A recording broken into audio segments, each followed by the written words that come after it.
Gold, trusted gold buyers. మీరు తాకట్టు పెట్టిన బంగారాన్ని విడిపించి ఈ రోజు ఉన్న మార్కెట్ ధరకు కొనబడను.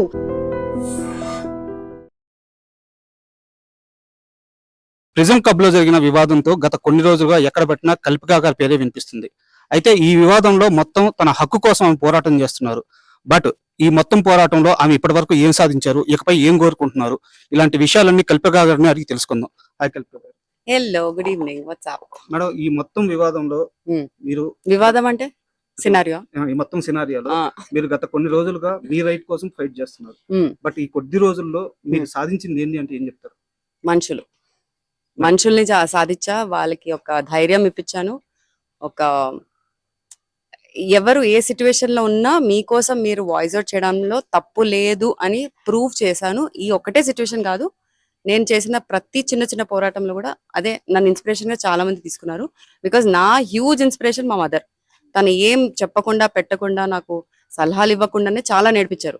అలాంటిది నేను ఫేస్ చేసుకుంటూ నేను నేర్చుకుని చాలా మందికి నేర్పించాను. అండ్ ఐఎమ్ వెరీ ప్రౌడ్, ఎందుకంటే 17 years నేను ఇండస్ట్రీలో డెడికేట్ చేసి ఇంత నేమ్ సంపాదించి ఇన్ని మంచి మంచి ప్రాజెక్ట్స్ చేసి చాలా ప్రోగ్రెసివ్ ఉమెన్ బేస్డ్ క్యారెక్టర్స్ చేసి నాకు ఆ ధైర్యం డబుల్ ట్రిపుల్ అయిపోయింది. Where I can voice out for things that is needed, at least for us. పక్కన వాళ్ళు పక్కన పెట్టండి, మన డిగ్నిటీ మన సెల్ఫ్ రెస్పెక్ట్ కోసం మనం మాట్లాడకపోతే పక్కనోడు వచ్చి ఎందుకు మాట్లాడతాడు, అంతే. అండ్ మామూలుగా ఏంటంటే ఎక్కడైనా సరే ఒక ఫుడ్ సర్వ్ చేసేటప్పుడు ఏంటంటే ఆ ఫుడ్ పెట్టే విధానం చాలా బాగుండాలన్నమాట. ఈ మొత్తం వివాదం రేజ్ అవడానికి కారణం కూడా మీరు ఏదైతే కాంప్లిమెంటరీ కేక్ అడిగారో ఆ కేక్ ఫైనల్ గా వాళ్ళు తెచ్చిచ్చినప్పుడు ఇచ్చే విధానంలోనే తేడా ఉండడం వల్ల వాళ్ళు అలా ముందుకు విసిరేయడం వల్ల అక్కడ మీరు ట్రిగర్ అయ్యారు అన్నమాట. అక్కడ కూడా నేను ట్రిగర్ అవ్వలేదు. నేను ఏం చెప్పానంటే, నేను అడిగింది ఇంతే, మీరు ఇంత డిస్కషన్ చేసిన తర్వాత తీసుకొచ్చి ఇట్లా స్లైడ్ చేయడం కరెక్ట్ కాదు. ఒకవేళ చేసినా మీరు దాంట్లో ఏం వేసి తీసుకొచ్చారు నాకు తెలియదు. మీకు నా మీద ఉన్న కోపంతో మీరు ఏమైనా వేసి తీసుకుని రావచ్చు. నేను తినాలనుకోవట్లేదు, మీరే తినండి, మీరే ఎంజాయ్ చేయడానికి చెప్పడం జరిగింది. కానీ నేను అక్కడ కూడా ట్రిగర్ అవ్వలేదు. అంటే ఈ మొత్తం వివాదంలో మీ సైడ్ నుంచి కనిపించే ఒకే ఒక తప్పు ఏంటంటే మీరు లైవ్ పెట్టడం కరెక్ట్ గా పెట్టలేదు. వాళ్ళు ముందు మాట్లాడిందంతా ఆ టైంలో మీరు లైవ్ పెట్టలేదు. మీ అగ్రెషన్ గానీ మీరు మాట్లాడేటప్పుడు మాత్రం లైవ్ పెట్టారు. దానివల్ల మొత్తం ఇది రాంగ్ గా ప్రొటెక్ట్ అయింది. దీనికి ఒప్పుకుంటారా? No, I beg to differ.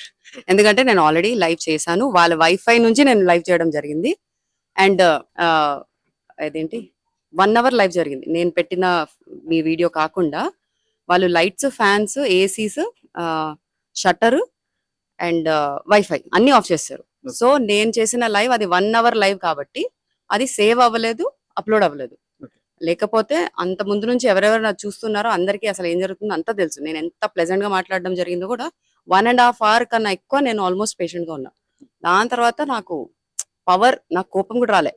Power ఉండుంటే అందరినీ తాట తీసేదాన్ని అన్న ఫీలింగ్ లో తప్ప ఇంకా నా కోపం కూడా లేదు, స్ట్రెస్ కూడా అవ్వలేదు. అంటే ఈ మధ్య కాలంలో బాడీ గార్డ్స్ ఎవరైతే బౌన్సర్స్, బాడీ గార్డ్స్ ఎవరైతే సెలబ్రిటీల కోసం వస్తున్నారో వాళ్ళ బిహేవియర్ వల్ల చాలా ఇష్యూలు జరుగుతున్నాయి. దాని మీద ఇప్పటికే పెద్ద ఎత్తున చర్చ కూడా నడుస్తుంది. ఈ పబ్లో ఉండే బాడీ గార్డ్స్ కానీ వీళ్ళ గురించి మీరు ఏం చెప్తారు? ఇప్పుడు మాకు బాడీ గార్డ్స్ అనే కాన్సెప్ట్ వచ్చింది మా ప్రెస్ మీట్స్ కానీ, మా మూవీ రిలీజెస్ రిలేటెడ్ ఏదైనా ఈవెంట్స్ జరుగుతాయి. కానీ అది కూడా పెద్ద పెద్ద స్థాయిలో ఉన్న యాక్టర్స్ కానీ సెలబ్రిటీస్ కానీ ఉండే. నాకైతే ఎప్పటి వరకు బాడీ గార్డ్ లా ఎవరు రాలేదు. కాబట్టి నేను ఫస్ట్ ఆఫ్ ఆల్ ఎక్కువ చెప్పాలనుకోవట్లేదు. సెకండ్, వాళ్ళ పని ఏంటి? జస్ట్ వీళ్ళని గార్డ్ చేయడం. ఆ బాడీని పెంచుకుంది ఎందుకు? వేరే వాళ్ళు భయపడాలని. సో అంతవరకు మీరు మీ డ్యూటీ చేస్తే చాలు. సెకండ్, ఇప్పుడు నా సిచ్యువేషన్ తీసుకుంటే నా ప్లేస్లో ఒక నాని కానివ్వచ్చు, లేకపోతే ఒక వెంకటేష్ గారు కానివ్వచ్చు, లేకపోతే ఒక చిరంజీవి గారి కానివ్వచ్చు, లేకపోతే ఒక మోడీ గారు, వీళ్ళలో ఎవరన్నా వచ్చినా, because is a more popular and known face కాబట్టి ఎవరు వచ్చినా తన పబ్కి ట్రీట్మెంట్ ఎలా ఉంటుంది? పక్కన తీసుకెళ్తారు, అందరిని హడావిడి చేసి పక్కన పడేస్తారు, బాడీ గార్డ్స్ అందరు అక్కడే ఉంచుతారు. కుదిరితే డిస్కౌంట్ ఏంటి మొత్తం ఫ్రీ ఇస్తారు, లిక్కర్ ఫ్రీ ఇస్తారు, 10 మంది తీసుకుంటే వాళ్ళందరు కూడా ఫ్రీ ఇస్తారు. ఇంకా మళ్ళీ మళ్ళీ రండి అని కూడా చెప్పేసి బొట్టు పట్టి మరి పంపిస్తారు. బట్ ఇప్పుడు అక్కడ అలా జరగలేదు. అలా జరగాలని కూడా నేను ఎక్స్పెక్ట్ చేయలేదు. నాకు ఎవరు బాడీ గార్డులు ఏంటి, నా కండలు చాలు, నా మాటలు చాలు, నా చూపులు చాలు. నాకు point is not about the body guard. Point is ఎవరి డ్యూటీ వాళ్ళు పద్ధతిగా చేసుకుంటే ఎవరికి ఏం ట్రబుల్ ఉండదు.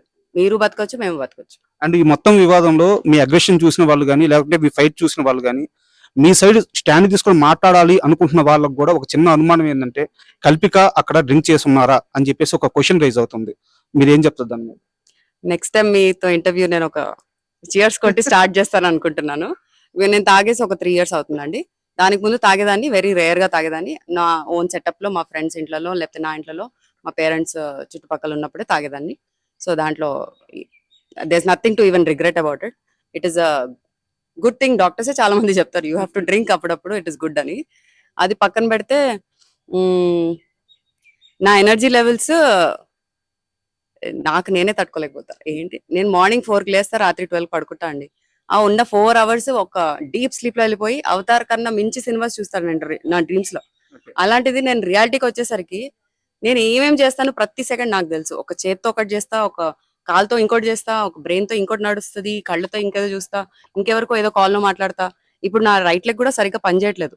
నేను డ్రైవ్ చేయడానికి కూడా చాలా ఇబ్బంది. 10 minutes కూడా డ్రైవ్ చేస్తే పట్టేసుకుంటుంది, నా కాఫ్స్ అంతా పట్టేసుకొని. It's risk on road. 5 minutes లో లెఫ్ట్ లెగ్ తో నేను డ్రైవింగ్ నేర్చుకున్నానండి. నెక్స్ట్ నేను హ్యాండ్ తో డ్రైవింగ్ నేర్చుకుందాం అనుకుంటున్నా. రైట్ హ్యాండ్ అయ్యాక లెఫ్ట్ హ్యాండ్. సో ఇంత క్రియేటివిటీ నాలో ఉన్నప్పుడు నేను ఈ బయట ప్రాపర్టీస్ కానీ, ఆల్కహాల్ కానీ, డ్రగ్ కానీ తీసుకోవాల్సిన అవసరం కూడా నాకు లేదు. ట్రై చేయాలంటే ట్రై చేస్తా.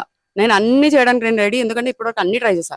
ఒక డాన్స్ నుంచి, ఒక స్పోర్ట్స్ నుంచి, ఒక స్విమ్మింగ్ నుంచి, ఏం ఆడితే అది అన్ని నేను ట్రై చేశాను. కాబట్టి ఇది ట్రై చేయడంలో నాకేం తప్పు అనిపించట్లేదు.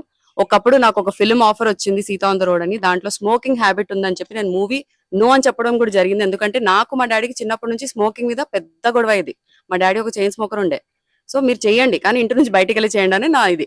నేనేమో నా ఆయన ఇంట్లోనే చేస్తా అన్నారు. సో ఇప్పుడు ఆటోమేటిక్లీ హీ స్టాప్ స్మోకింగ్. అది వేరే విషయం. నేనేమంటున్నానంటే నేను నిజంగా ఇన్ఫ్లుయెన్స్ అవ్వాలంటే నేను ఇంట్లోంచే ఇన్ఫ్లుయెన్స్ అవ్వచ్చు. నేను అక్కడ కూడా ఇన్ఫ్లుయెన్స్ అవ్వాలి. మూవీ కూడా నేను నో చెప్పడం జరిగింది. కానీ ఆ క్యారెక్టర్ నాకు చాలా రెజొనేట్ అయ్యి నేను నాలాగా నేను బిహేవ్ చేయగలుగుతున్నాను కదా త్రూ సినిమా, త్రూ ఆర్ట్. అలాంటప్పుడు ఎందుకు చేయొద్దు అని 2 days తర్వాత మళ్ళీ నేను కాల్ బ్యాక్ చేసి ఐ విల్ ఫేక్ సిగరెట్, నేను ఫేక్ గా నేను తాగుతా, నేను ఖచ్చితంగా చేస్తా, నేను రాయల్ ఎన్ఫీల్డ్ నేర్చుకుంటాను. 20 minutes రాయల్ ఎన్ఫీల్డ్ నేర్చుకోవడం జరిగింది. So I'm up for challenges and experiment. మీరు ఒక గుండు తీసి మీరు ఒక క్యారెక్టర్ చేయవండి, టక్కని చేసేస్తాను, నాకు ఏం ప్రాబ్లం లేదు. అండ్ మీరు మూవీస్ గురించి చెప్పారు. గత 15 ఏళ్ళుగా 17 ఏళ్ళుగా మిమ్మల్ని చూస్తూనే ఉన్నాము. మీరు చేసే మూవీస్ కానీ అండ్ బయట సొసైటీ పరంగా మీరు చేసే సేవా కార్యక్రమాలు కానీ చాలా బాగుంటాయి. అండ్ ఈ మధ్య కాలంలో ఇంత బెట్టింగ్ యాప్స్ గురించి సోషల్ మీడియా ప్రమోటర్స్ చాలా మంది బెట్టింగ్ యాప్స్ ప్రమోట్ చేసి కూడా డబ్బులు సంపాదించారు. ఇలాంటి ఏ వివాదంలో కూడా కల్పికా గారు ఉండరు. కల్పికా గారు ఏంటంటే బయట సమాజంలో కొన్ని బాధ్యతలు నిర్వర్తిస్తారు, తనకు నచ్చిన సినిమాలు తీసుకుంటారు. బట్ బయటికి వెళ్ళలేక కొంతమంది మనుషులతో మాత్రమే ఆమెకు వివాదాలు వస్తున్నాయి. ప్రతిసారి ఇలాంటి వివాదం వస్తున్నప్పుడు ఇండస్ట్రీ తరపున పెద్దలు మీ సైడ్ ఎందుకు స్టాండ్ తీసుకోవట్లేదు? ఎందుకు స్టాండ్ తీసుకోవాలి? నేనేమైనా వెళ్ళి వాళ్ళని హెల్ప్ అడిగానా? వాళ్ళ వర్క్ వాళ్ళు చేసుకుంటున్నారు. నాకు నిజంగా వాళ్ళ సపోర్ట్ కావాలంటే నేను రేపు ఒక ఫిల్మ్ డైరెక్ట్ చేశాక, సార్ మీరు వచ్చి జస్ట్ ట్రైలర్ చూడండి సార్, లేకపోతే లాంచ్ కి రండి సార్, మీ 2 minutes టైం ఇవ్వండి సార్, అక్కడ సపోర్ట్ చేయండి అని అడుగుతా. That is a progressive way of asking support. నేను వాళ్ళేదో మిస్అండర్స్టాండ్ అయ్యి నా మీద వాళ్ళు ఏదో పగ పెట్టుకొని నాతో సీన్ క్రియేట్ చేసిన తర్వాత వాళ్ళ సపోర్ట్ నేను ఎందుకు అడగాలంటాను. నేను వాళ్ళ పనిలో వాళ్ళు ఉన్నారు. నాకు సపోర్ట్ కావాల్సిన టైంలో ఒక్కరు కాదు 100 మంది వస్తారు షేర్ఖాన్లు. సో అండ్ ఈ మొత్తం సినారియోలో మీరు ఫైట్ చేసింది ఏంటంటే మీ హక్కు కోసం ఫైట్ చేస్తే, ఇక్కడ ఒక లేడీ డ్రెస్సింగ్ గురించి కానీ, ఒక లేడీ ఏ టైంకి బయటికి వెళ్ళాలి, ఏ టైంకి వెళ్ళకూడదు, ఇలాంటి కామెంట్స్ అన్ని వినిపిస్తున్నాయి. ఈ కామెంట్స్ అన్నప్పుడు మీకు ఎలా అనిపిస్తుంది? ఫస్ట్ ఆఫ్ ఆల్ మనకి సాఫ్ట్వేర్ కల్చర్ స్టార్ట్ అయినప్పటి నుంచి మనకి నైట్ షిఫ్ట్ అనేది అందరికీ తెలియంది ఏం లేదు. దాంతో పాటు చాలా మందికి జాబ్ ఆపర్చునిటీస్ పెరగడం జరిగింది. ఎస్పెషలీ ఉమెన్ బయటికి వచ్చి జాబ్స్ తీసుకోవడము, ఇంట్లో పోరాడైనా తీసుకోవడం జరుగుతుంది. అండ్ నిజంగా ఏమైనా జరగాలంటే దానికి ఒక నైట్ టైం అవసరం లేదు, ఒక డే టైం అవసరం లేదు, ఒక ఇల్లు అవసరం లేదు, ఒక ఆఫీస్ స్పేస్ అవసరం లేదు, ఒక బాత్రూమ్ అవసరం లేదు, ఒక షాపింగ్ మాల్ అవసరం లేదు.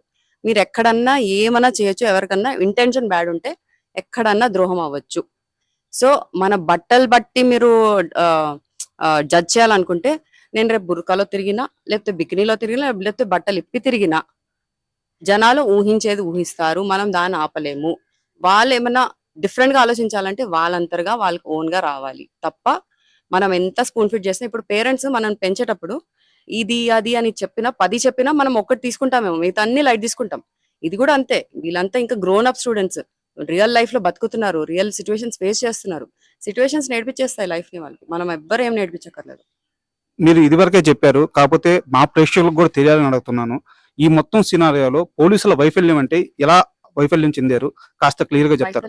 ఐ మీన్ వాళ్ళ డ్యూటీ సరిగ్గా నిర్వర్తించకపోవడం, ఫెయిల్యూర్.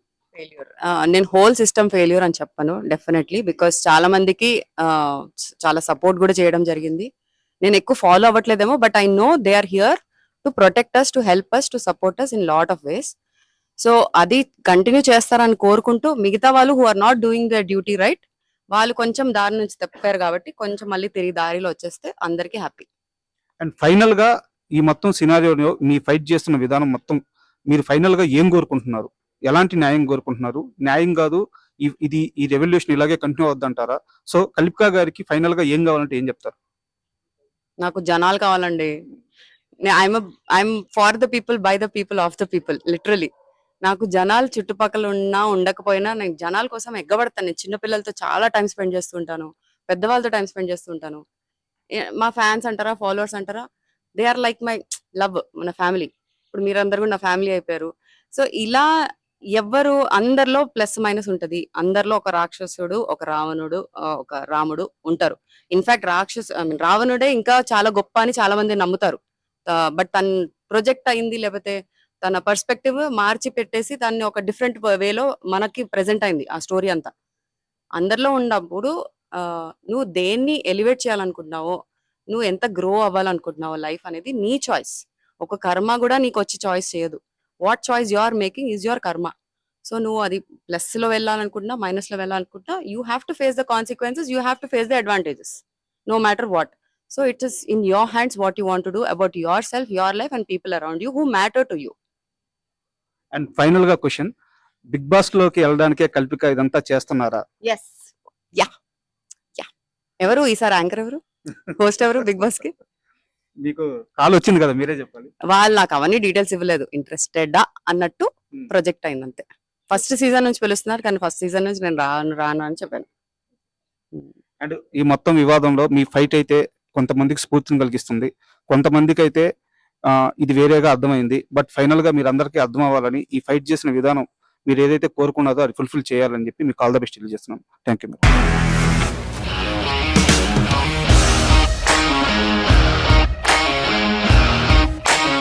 ఇండస్ట్రీలో కమిట్మెంట్ ఇష్యూస్ వస్తే నీకు కూడా వచ్చినట్టు? మార్నింగ్ తీసుకెళ్ళాడంటే కొట్టి పడేస్తాడు.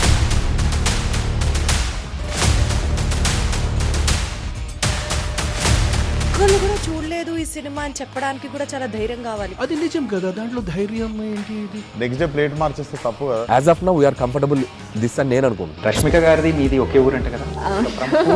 నీకు కోపం వచ్చిందంటే బాగా తిట్టేత్తరా? తిట్టేద్దామండి. నిజంగా గేమ్ ని ఎలా చేంజ్ చేయగలిగారు? ఏపీఎస్ఎఫ్సి వాళ్ళకి 6 నెలల్లో నేను 6 లక్షలు కట్టా. బిజినెస్ చేయాలనుకుంటే it is as difficult as riding a tiger.